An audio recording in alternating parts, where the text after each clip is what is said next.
Commander Jake Morrison watched the stars through the thick glass of Nexus Station. The space station was huge, bigger than any human city. Ships from all over the galaxy came and went like busy bees around a hive. Today was special. Today, humans would join the Galactic Council's military alliance for the first time. Jake had been waiting for this moment for 3 years. Ever since the Council first made contact with Earth, everyone knew this day would come. The Vorthan Empire was growing stronger every month. They attacked peaceful worlds and took what they wanted. The Council needed every strong species they could find to fight back. "Sir, the alien ships are arriving," said Lieutenant Katie Sullivan. She stood next to Jake, looking out at the docking bays. Katie was young but smart. She had trained for 2 years just for this mission. Jake nodded and looked at Katie's armor. It was the same black composite plates that every human soldier wore. The armor looked heavy and thick compared to what the aliens used. But it worked. It had saved human lives in dozens of battles. "The Zilani want to see our weapons before they sign the treaty," Katie said, reading from her tablet.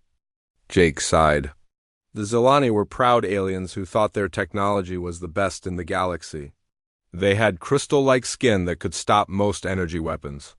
Their own weapons could melt through solid steel in seconds. "Of course they do," Jake said. "They probably think we're still fighting with sticks and stones." The 2 humans walked through the station's long corridors. Other species moved around them like a rainbow of different shapes and colors. The Zilani were tall and thin with skin like broken glass. The hegemony looked like giant insects with 4 arms each. The aquatic collective wore water-filled suits that made them look like swimming fish. All of them had one thing in common. They all stared at the human soldiers with curious eyes.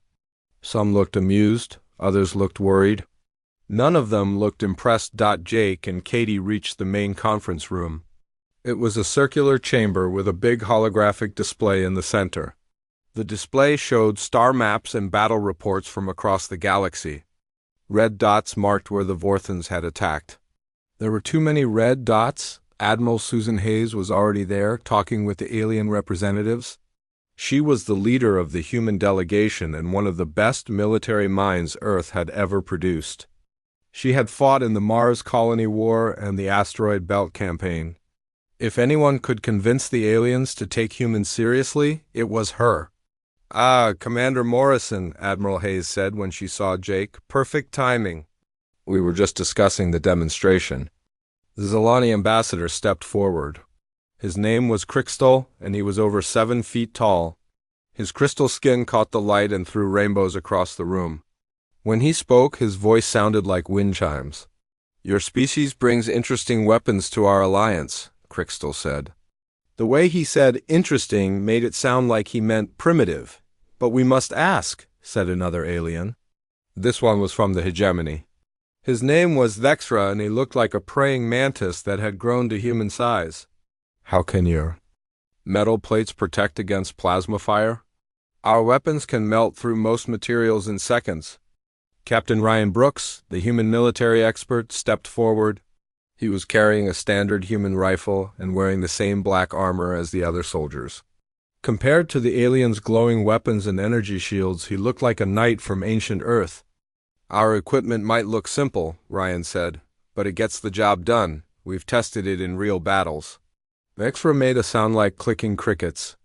Jake had learned this was how the hegemony laughed. "Your soldiers wear what looks like ancient metal plates. Our bioreactive armor changes to stop any kind of energy attack." More aliens joined the conversation. A representative from the Stellar Federation pointed at Ryan's rifle. "Your weapon fires solid projectiles. How crude." "Our plasma rifles can adjust their power output based on the target."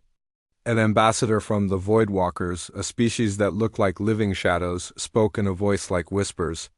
"Your technology is centuries behind ours.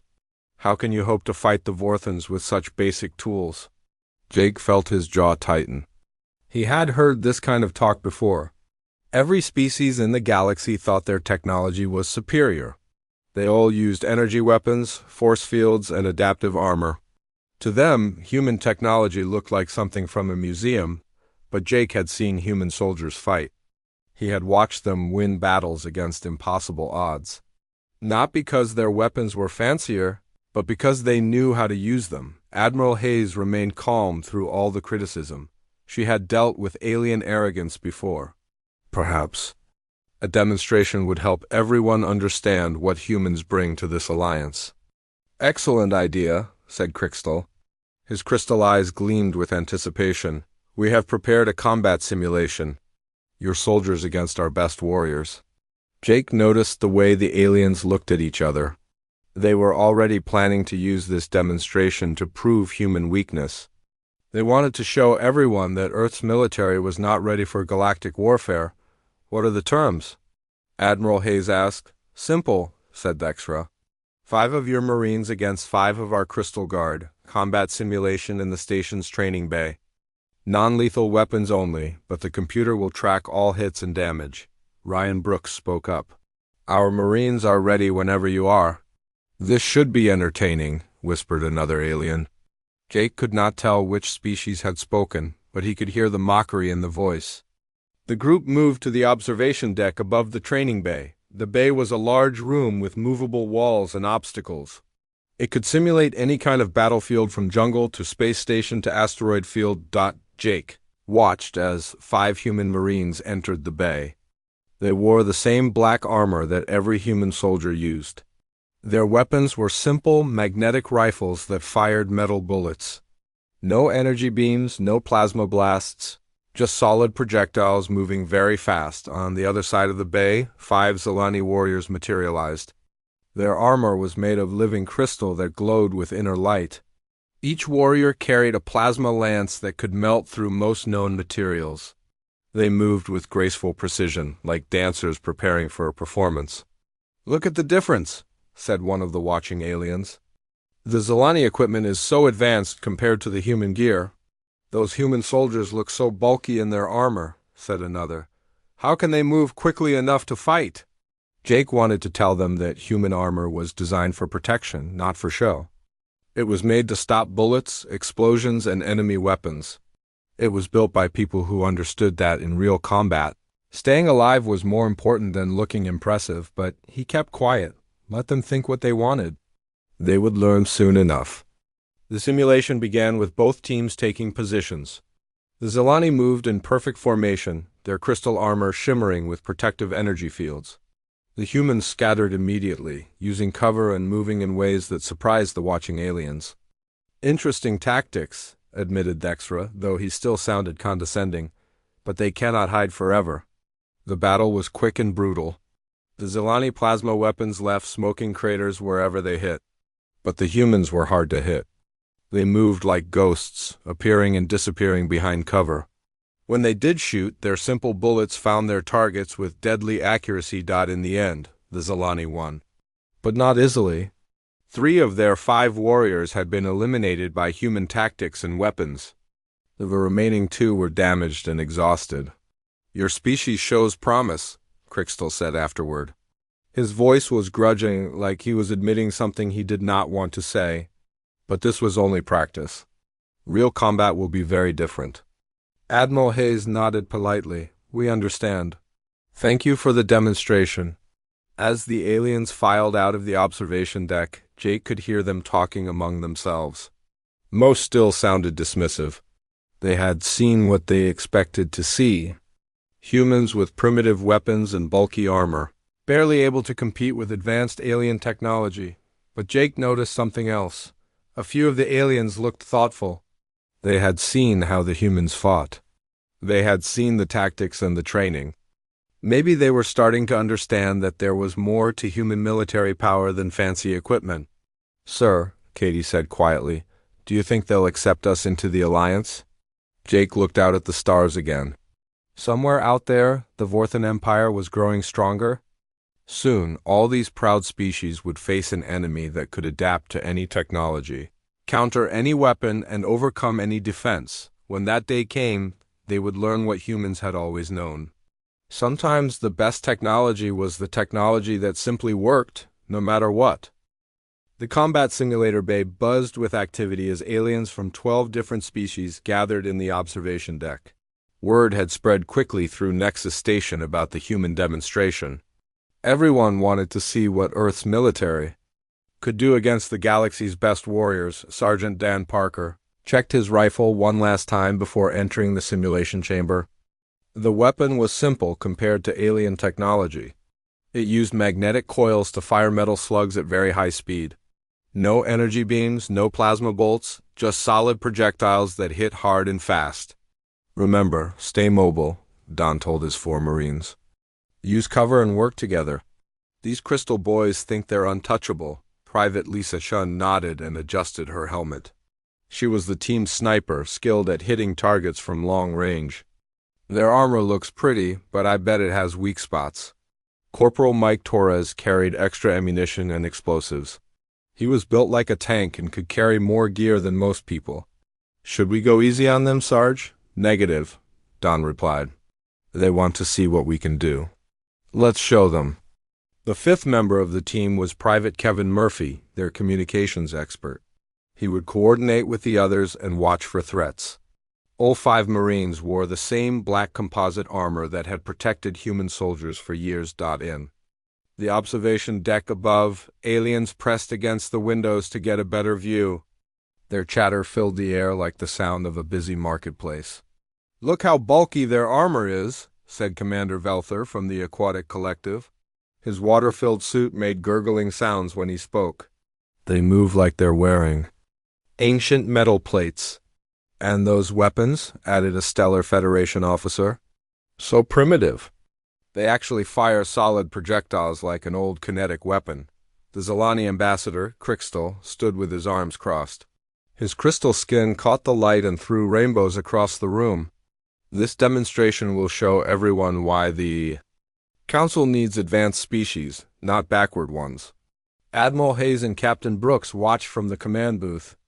They could hear the alien comments through the speakers. Brooks looked annoyed, but Hayes remained calm. "Let them talk," Hayes said quietly. "Actions speak louder than words."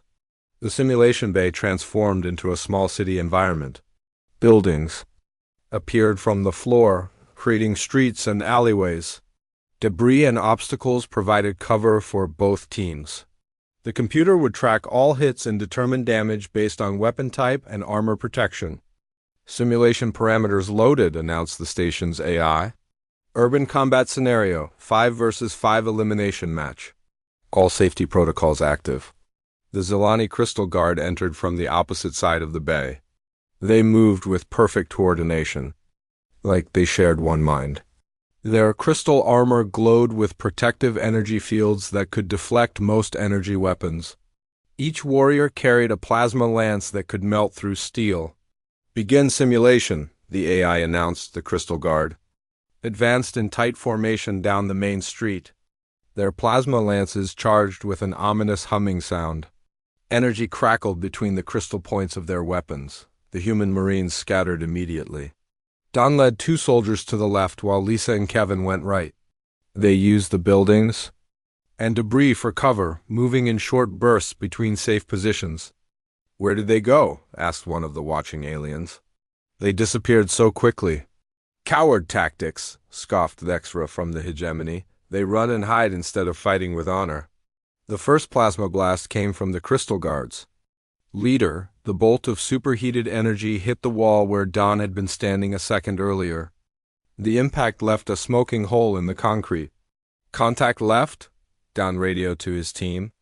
"They're moving down the main street in formation." Lisa had found a good position on the second floor of a building. She could see the Crystal Guard through her rifle scope. Their armor was beautiful, but it also made them easy to spot. The energy fields around their bodies glowed like small suns. "I have eyes on all 5 targets," Lisa reported. "They're staying close together. Big mistake," Don muttered. He signaled to Mike, who was carrying a grenade launcher. "Torres, can you reach them from your position?" "Affirmative, Sarge. I've got a clean shot." The aliens in the observation deck watched with growing interest. The humans had vanished into the urban environment like ghosts. Only the Crystal Guard remained visible, moving steadily forward with their weapons ready. "This is boring," complained one alien. "When will the humans fight back?" Maybe they're planning something, suggested another. Human military tactics are supposed to be clever. The Crystal Guard reached the center of the simulated city. Their leader raised his hand, signaling for a halt. The 5 warriors formed a defensive circle, their plasma lances pointed in different directions. Smart move, Admiral Hayes commented. They know the humans are out there somewhere. That's when the trap was sprung. Lisa's rifle cracked from her hidden position. The bullet struck the Crystal Guard leader in the chest. His energy shield flared bright blue as it absorbed the impact, but the force knocked him backward. Kinetic attack from the northeast, the leader shouted to his team. Second floor, Building 7. Before they could respond, Mike's grenade launcher thumped from another direction. The explosive round hit the ground near the Crystal Guard formation. The blast threw 2 warriors to the ground and cracked the crystal armor of a third. Multiple contacts, called another Crystal Guard warrior. They're surrounding us? Don and Kevin appeared from behind a pile of rubble. Their rifles fired in short, controlled bursts.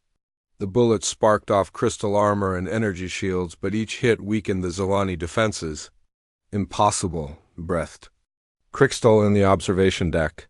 Our armor should stop those primitive projectiles easily. The kinetic force is too strong, explained the Crystal Guard leader over the comm system. Their bullets hit harder than plasma bolts. The battle turned into a deadly game of cat and mouse. The Crystal Guard had superior firepower, but the humans were faster and smarter. They used the urban environment to their advantage, appearing and disappearing like shadows. Lisa changed position after each shot, never staying in one place long enough for the enemy to target her. Her bullets found the weak spots in crystal armor with deadly precision. Mike used his explosives to control the battlefield. He destroyed walls to create new paths and blocked streets to force the enemy into kill zones. Dan and Kevin worked together like a well-oiled machine. They communicated with hand signals and moved in perfect coordination. When one drew enemy fire, the other attacked from a different angle. The aliens watching from above grew quiet as the battle continued. This was not what they had expected. The humans, with their primitive weapons and bulky armor, were outfighting the elite Crystal Guard. How are they doing this? Asked Commander Velther.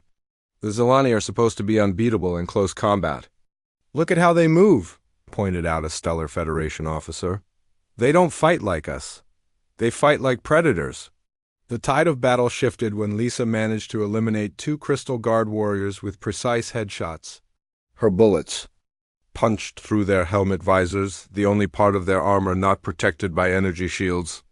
2 down, she reported. Remaining targets are taking cover behind the fountain. Don smiled grimly. The fountain was exactly where he wanted them. He signaled to Mike, who had worked his way around to the opposite side of the plaza. Torres, you ready?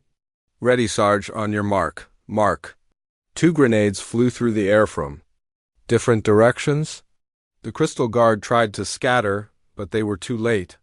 The explosions caught them in the open, and the simulation computer registered 2 more eliminations. Only 1 Crystal Guard warrior remained. He stood alone in the center of the plaza, his plasma lance raised defiantly.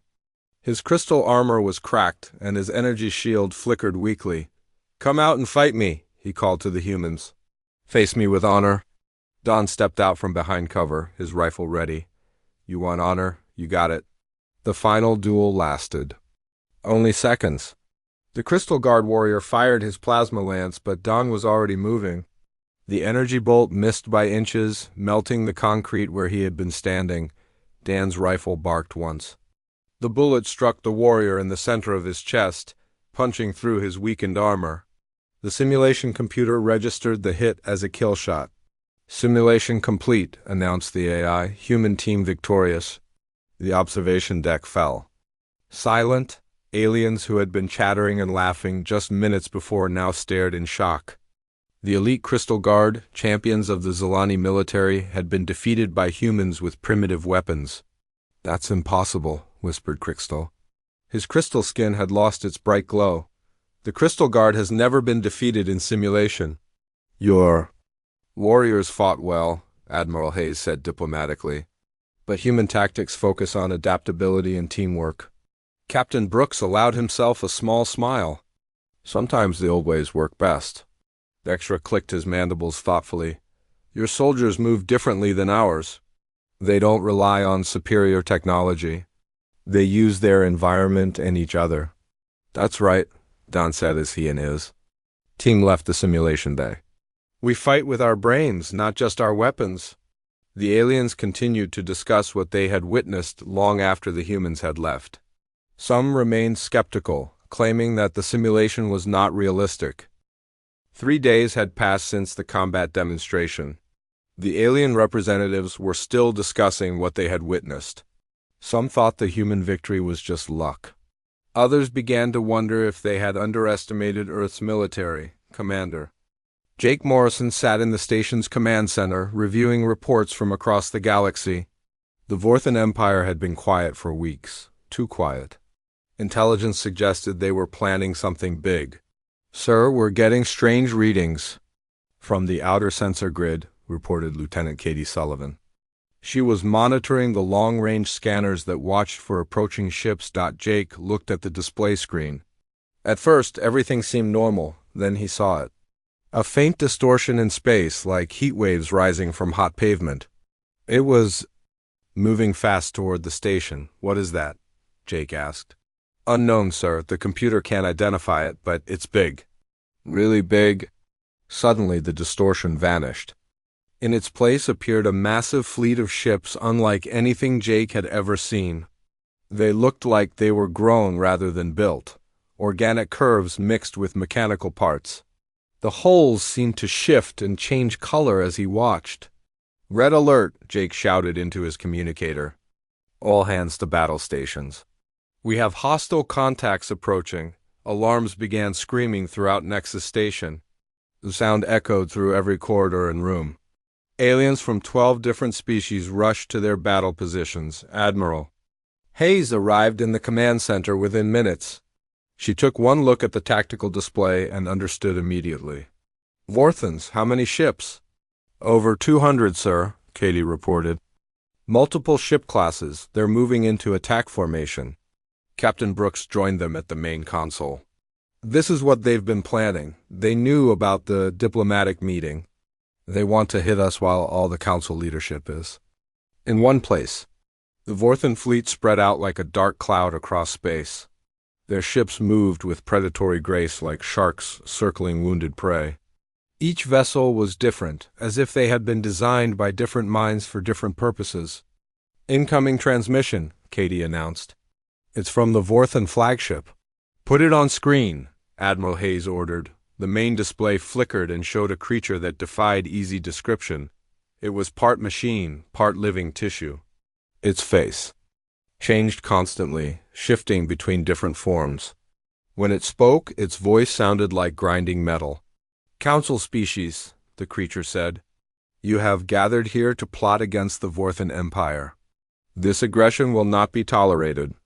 We're here for peaceful negotiations, Admiral Hayes replied.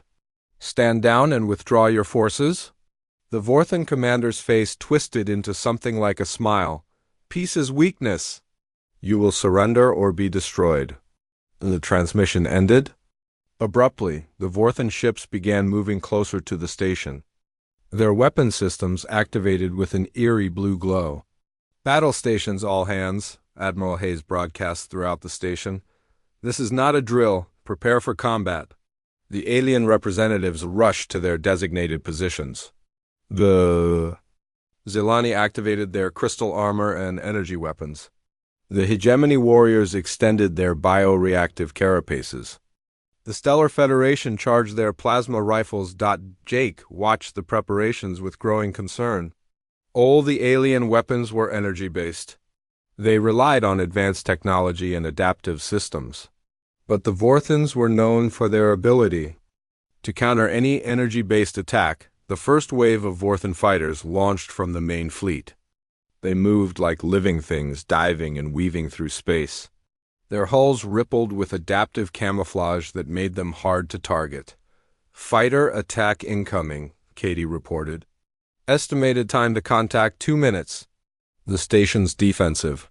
Systems came online. Energy turrets rotated toward the approaching fighters. Missile launchers loaded their projectiles.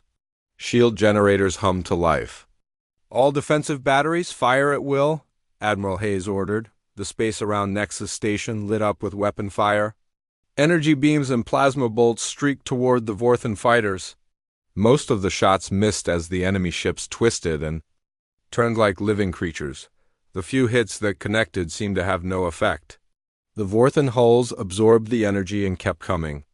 Their adaptive armor adjusted to each weapon type within seconds. "Direct hit on target 7, called a gunner. No damage. They're adapting to our weapons." "Switch to different frequencies," Hayes ordered. "Rotate between energy types," but it was no use. The Vorthan fighters adapted faster than the defenders could adjust. Within minutes, they had immunity to every energy weapon the station possessed. The first fighter reached the station's hull and attached itself like a parasite. Others followed, swarming over the outer surface. Cutting beams began slicing through the metal plating. "Hull breaches in sections 4 through 12, Katie reported. "They're cutting their way inside." "Seal the sections," Hayes ordered. All security teams to defensive positions. The Zelani Crystal Guard took position in the main corridors, their plasma lances charged with deadly energy. They waited confidently for the Vorthans to break through. The first boarding pod burst through the hull like a metallic egg. Steam hissed from the breach as atmosphere equalized. Then the pod opened and nightmares poured out. The Vorthans were even worse in person than on the transmission. They moved like liquid metal, changing shape and form at will. Some had claws, others had blades. All of them had too many eyes that glowed with hungry light. "Contact in Section 7, reported the Crystal Guard leader. "Engaging hostiles." Plasma fire erupted in the corridor. The energy beam struck the Vorthan's dead center, but the creatures barely slowed down. Their bodies absorbed the plasma and kept changing, adapting to the attack. "Weapons ineffective," the leader reported, his voice tight with fear. "They're adapting to our energy signatures." Within minutes, the Crystal Guard was forced to retreat. Their most advanced weapons were useless against an enemy that could adapt to any energy-based attack. The same scene played out across the station. The hegemony's bioreactive weapons proved equally useless. The Stellar Federation's plasma rifles might as well have been toys. Every advanced weapon system failed against the Vorthan adaptation.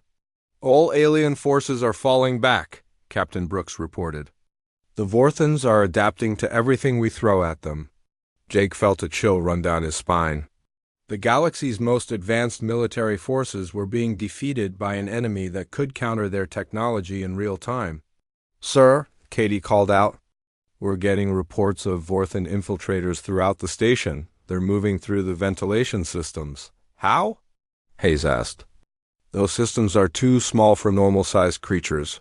"They're changing their shape," Katie replied. "They can become liquid and reform at will." The situation was getting worse by the minute. The Vorthans were inside the station, and the alien defenders were helpless against them. Their energy weapons were useless, and their adaptive armor was being compromised. "Admiral," came a voice over the comm system. It was Krikstal, the Zelani ambassador. "Our weapons cannot penetrate their defenses. They adapt too quickly." "Same here," reported Dextra from the hegemony. "Our bioreactive systems are being analyzed. Encounter within seconds." Jake looked at the tactical display. Red dots were appearing throughout the station as Vorthan forces spread like a virus. The alien defenders were being pushed back from every position. "We need a new strategy," Admiral Hayes said. "Something they can't adapt to." "What about the humans?" Captain Brooks asked. "Our weapons are different. They're not energy-based." Hayes nodded slowly. "You're right. Jake, get your Marines ready. We need to see if kinetic weapons work better than energy ones." Jake grabbed his rifle and headed for the door. "Yes, sir. We'll find out real quick." As he ran through the corridors, Jake could hear the sounds of battle echoing from every direction. Alien voices called out in panic and fear. The advanced species of the galaxy were learning a hard lesson about the dangers of over-relying on Technology, the Vorthans had been studying council weapons and tactics for years. They knew how to counter every energy-based system. But they had never faced humans in real combat. Jake reached the armory where Sergeant Dan Parker was gathering his Marines. The soldiers were checking their weapons and loading extra ammunition. "What's the situation, sir?" Don asked. "Bad," Jake replied. "The aliens can't stop them. Their weapons are useless against Vorthan adaptation." "What about our weapons?" asked Private Lisa Chun. Jake looked at the simple magnetic rifles the humans carried. They fired solid projectiles powered by kinetic energy. No plasma, no energy beams, just metal bullets moving very fast. "We're about to find out," he said. The first group of Vorthans reached the human section of the station. They flowed through the corridors like living shadow, their forms shifting constantly. Their eyes glowed with confidence. They had defeated every other species on the station. Then they met the humans. Dan's rifle cracked like thunder in the confined space. The bullet struck the laid Vorthan center mass, punching through its adaptive armor like it wasn't there. The creature shrieked and collapsed, its form flickering between states. "How?" It gasped before dissolving into component parts. "Kinetic energy," Don said, cycling his rifle's action. "Try adapting to that." The battle for Nexus Station had begun in earnest. Sergeant Don Parker's rifle cracked again, sending another tungsten bullet into the shape-shifting Vorthan. The creature's adaptive armor, so effective against energy weapons, offered no protection against simple kinetic force. The bullet punched clean through its center mass. "They can't adapt to bullets," Don called out to his Marines. "Keep firing. Aim for center mass." Private Lisa Chun squeezed her trigger, and her rifle sent a high-velocity round into a Vorthan that was trying to phase through the wall. The creature shrieked and solidified immediately, its form locked into a twisted shape before it collapsed. "This is impossible," the dying Vorthan whispered. "Your weapons are primitive. How do they harm us?" "Physics," replied Corporal Mike Torres, reloading his rifle with practiced ease. "Mass times velocity equals dead alien." The human Marines moved through the corridors like a deadly machine. Their black composite armor, mocked by the aliens just days before, now proved its worth. When Vorthans tried to use their corrosive touch attacks, the simple ceramic plates barely showed scratches. "Command, this is Parker," Dan spoke into his radio. "Kinetic weapons are highly effective against Vorthan forces. Repeat, bullets work where energy weapons fail." Admiral Hayes heard the report from the command center. Around her, alien representatives looked stunned. Their most advanced weapons had proven useless, but human soldiers with primitive guns were winning. "All units, this is Admiral Hayes," she broadcast throughout the station. "Human forces report success against Vorthan boarding parties. All alien forces are advised to adopt human tactics immediately." Captain Brooks coordinated the defense from his position. He watched the tactical display as human Marines moved through the station, clearing out Vorthan infiltrators section by section. "How is this possible?" asked Crystal, the Zilani ambassador. His crystal skin had lost its bright glow. "Our plasma weapons are far more advanced than their kinetic rifles." "Advanced isn't always better," Brooks replied. "Sometimes simple is more effective." Lieutenant Katie Sullivan ran up to Admiral Hayes with a communication device. "Ma'am, the Zilani Crystal Guard is requesting human weapons. Their plasma lances are completely ineffective." "Grant the request," Hayes ordered. "Have our Marines share ammunition and weapons with any alien forces that need them." In Corridor 17, Private Kevin Murphy found himself fighting alongside a hegemony warrior named Zexka. The insect-like alien had abandoned his bioreactive weapon and was now carrying a human rifle. "Your weapon feels strange," Zexka said, examining the magnetic rifle. "So heavy and crude.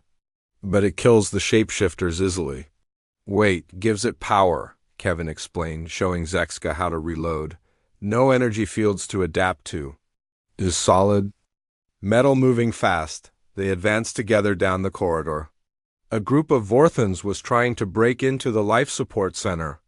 The creatures moved like liquid nightmare, their forms constantly shifting between solid and gaseous states. Kevin's rifle barked 3 times. Each bullet found its target, dropping the Vorthons before they could complete their infiltration. Zekska fired his borrowed weapon and watched in amazement as his shots punched through Vorthon armor. Incredible, the alien warrior said. They cannot phase shift away from solid projectiles. Similar scenes played out across the station. Human Marines worked with alien soldiers, teaching them how to use kinetic weapons effectively. The galaxy's most advanced species were learning from humans they had dismissed as primitive. Commander Jake Morrison led a mixed team of humans and aliens toward the main reactor room. Intelligence reported that a large group of Vorthons was trying to overload the station's power core. Remember, Jake told the mixed team, aim for center mass. Don't try to predict where they'll move. Just put bullets where they are now.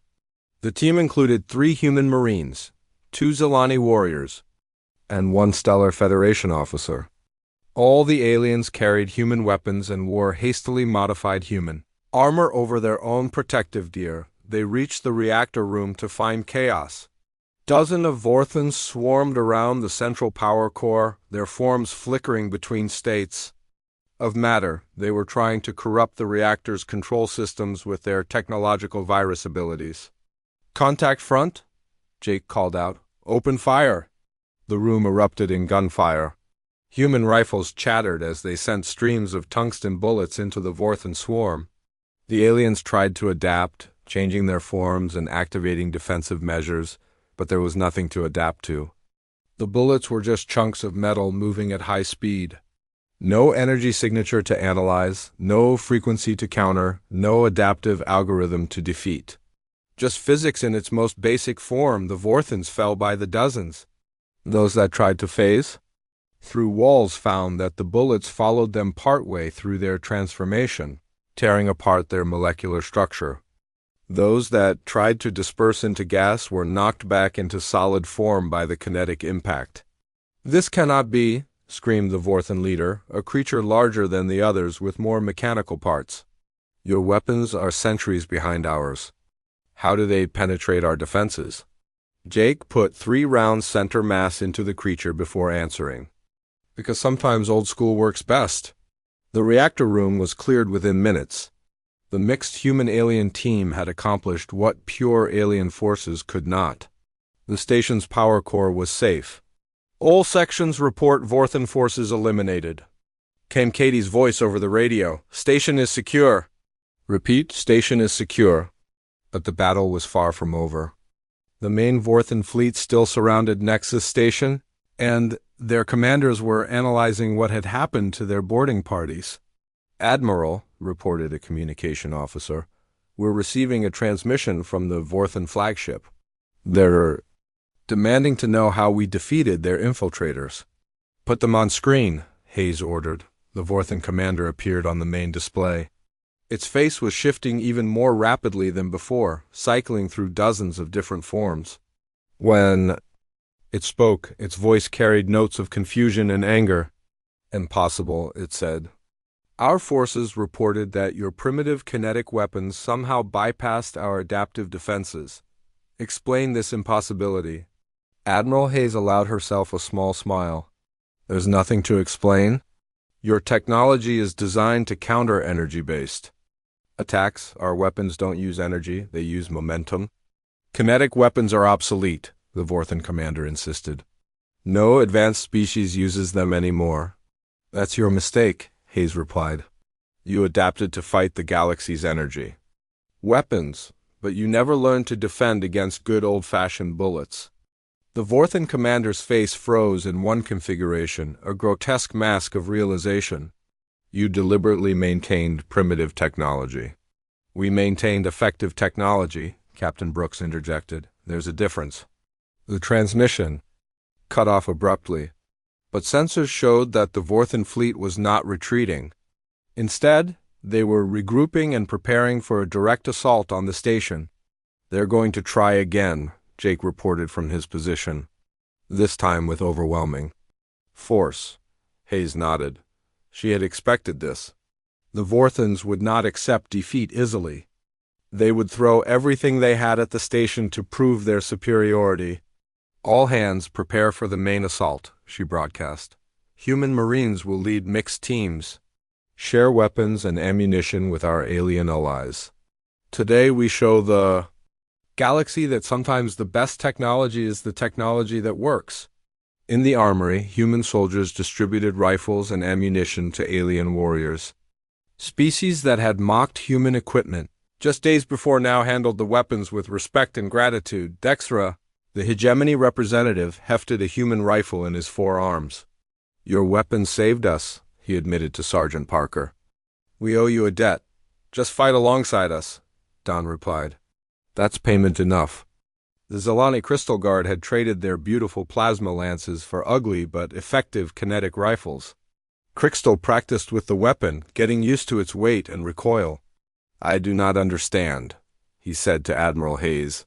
How did your species know that kinetic weapons would be effective? We didn't, Hayes replied honestly. We just never stopped using them. Sometimes keeping the old ways alive pays off. The station's sensors detected movement in the Vorthon fleet. Hundreds of assault ships were breaking away from the main force, heading directly for Nexus Station. This would be the real test. Here they come, Captain Brooks announced. All stations, prepare for combat. The defenders took their positions throughout the station.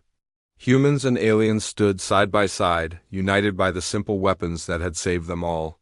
The galaxy's most advanced species had learned a valuable lesson about the dangers of abandoning proven technology, but the hardest fighting was still ahead. The Vorthons were coming in force, and they would not underestimate human weapons again. The battle for Nexus Station was about to reach its climax. Jake checked his rifle one more time, and looked at the mixed team under his command. Humans, Zelani, Hegemony, and Stellar Federation soldiers all carried the same weapons now. They had become equals in the simplest way possible, lock and load, he told them. Let's show these shapeshifters what real warriors can do. The main Vorthon assault fleet approached Nexus Station like a swarm of angry hornets. Hundreds of ships, each one different from the others, moved with deadly purpose. Their hulls rippled with adaptive armor that had never been defeated by energy.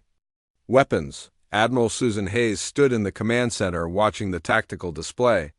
Red dots filled the screen as enemy vessels closed the distance. This would be the final test of everything they had learned.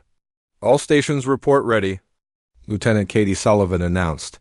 Human and alien forces are in position throughout the station. Good, Hayes replied. Today we show the galaxy that working together makes us all stronger. The first wave of Vorthon assault ships reached the station's outer defenses. Unlike their previous stealth approach, this attack came with overwhelming force. Energy beams and plasma torpedoes lit up space as the attackers tried to blast through the station's shields. Shields at 60% and falling, reported a technician. They're hitting us with everything they have. Captain Brooks coordinated the defense from his position. Return fire with all conventional weapons. Keep them busy while the real plan unfolds. The station's energy turrets fired back at the Vorthon fleet. Most of the shots were absorbed or deflected by adaptive armor, but they served their purpose. The Vorthons focused on the energy weapons, not realizing the real threat was already inside their formation. Commander Jake Morrison led the most dangerous part of the mission. He and 50 volunteers had loaded into small transport ships hidden in the station's debris field. Each ship carried human marines and alien allies armed with kinetic weapons. Stealth systems active, Jake reported from the lead transport, moving to intercept the Vorthon command ship. The transport ships were old and simple, with basic metal hulls and chemical rockets. To Vorthon sensors designed to detect advanced energy signatures, they looked like floating junk. The enemy ignored them completely, Jake's mixed team included. Sergeant Dan Parker, Private Lisa Chun, and warriors from 6 different alien species. All of them carried human rifles and wore composite armor. The differences between species mattered less now than their shared determination. Target acquired, Lisa reported from her position. Vorthon flagship, 2 kilometers ahead. The flagship was a massive creature ship that seemed part biological and part mechanical. It pulsed with organic rhythms while bristling with technological weapons. This was where the Vorthan fleet commander directed the battle. "Remember the plan?" Jake told his team. "Get inside, find their command center, and shut them down. No prisoners, no mercy." The transport ships accelerated toward the flagship. Vorthan fighters swarmed around them, but the simple chemical engines and metal hulls confused their targeting systems. The enemy had adapted to fight energy-based technology, not primitive rocket ships. "Boarding in 30 seconds, Jake announced. "Check your weapons and prepare for close combat." The transport ship slammed into the flagship's hull with a grinding crash.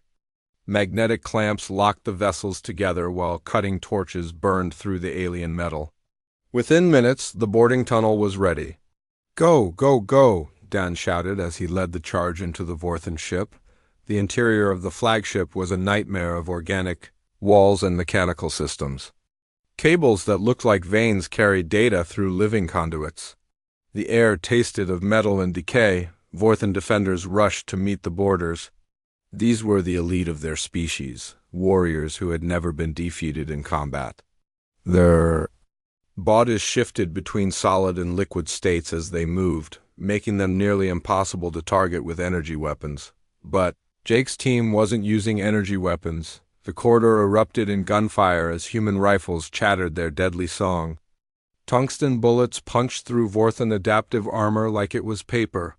The creatures tried to phase shift away from the attacks, but kinetic energy followed them through their transformations. "Impossible!" screamed a Vorthan warrior as Lisa's bullet tore through its shifting form. "We have adapted to all weapons." "Not all weapons," replied Crixtel, the Zalani ambassador who had volunteered for the mission. He fired his borrowed human rifle with growing confidence. "Only to advanced ones." The mixed team fought their way deeper into the ship. Human Marines led the assault while alien warriors provided support. They moved like a single unit, covering each other and sharing ammunition when needed. Mike Torres used his grenade launcher to clear blocked passages. The simple explosive charges worked perfectly against Vorthan biomechanical barriers. No adaptive countermeasures could stop chemical explosions. "Command center should be through here," Jake said, checking his scanner. The device was basic but reliable, using magnetic fields instead of energy. Signatures to map the ship's interior. They reached a massive chamber filled with organic computers and living control systems. At the center stood the Vorthan fleet commander, a creature larger and more complex than any they had seen before. Its body was a shifting mass of metal and flesh, connected to the ship's systems by dozens of cable veins. "You should not be here," the commander said, its voice echoing from multiple throats. "Your primitive weapons cannot harm me in my protected chamber." Jake looked around the room. Energy shields flickered between them and their target. Adaptive barriers shifted and moved to block their approach. The Vorthans had learned from their earlier defeats and prepared countermeasures. "You're right," Jake admitted. "Our bullets can't get through all that protection." The Vorthan commander's form shifted into something like a smile. "Then you have failed. My fleet will destroy your station and everyone aboard it." "Maybe," Jake said, "but you forgot something important. What could your primitive minds have overlooked?" Jake smiled and pressed a button on his communicator. "Mike, now would be good." Corporal Torres had worked his way around to the chambers. Rear entrance while the others provided distraction. He carried something more dangerous than bullets or grenades. He carried human engineering at its simplest and most effective. The explosive charges were basic, chemical compounds mixed with metal fragments. No energy signatures to detect, no adaptive systems to counter. Just chemistry and physics working together to create devastating force. The charges detonated simultaneously around the chamber's support systems. The organic computers shrieked as they died. The living barriers collapsed as their power sources were severed. The energy shields flickered and failed as their generators exploded. "Kinetic weapons aren't our only advantage," Jake told the exposed. "Commander, we also know how to blow things up." The Vorthan leader tried to escape through the ship's organic systems, but Dan's rifle was waiting.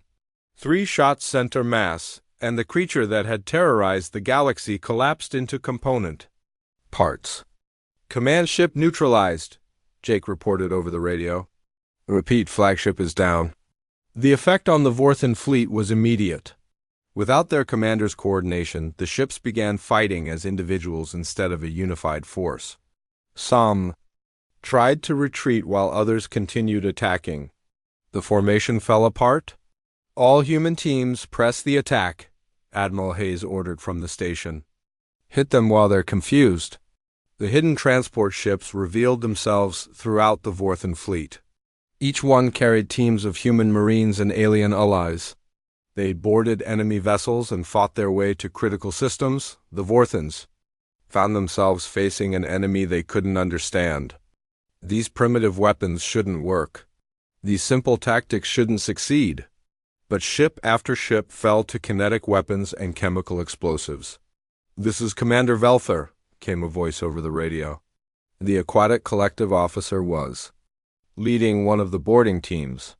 "We've taken the enemy supply ship. Their logistics are in chaos." "Vexra here," reported the hegemony warrior. "Weapons production vessels secured. They can't manufacture new adaptive systems."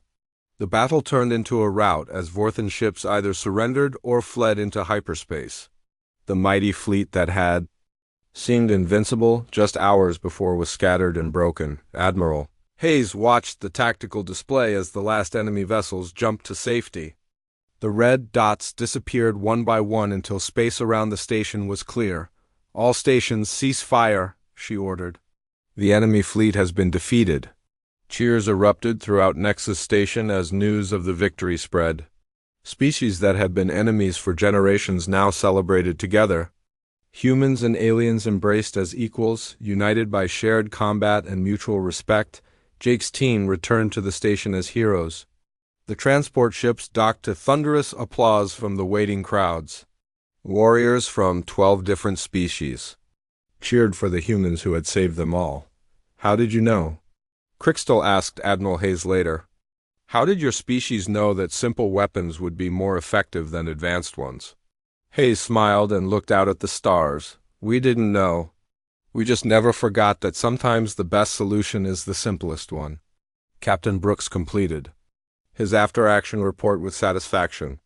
Recommendation for future engagements. Human kinetic weapons should be standard equipment for all Council forces. Enemy adaptation capabilities are useless against non-energy-based attacks.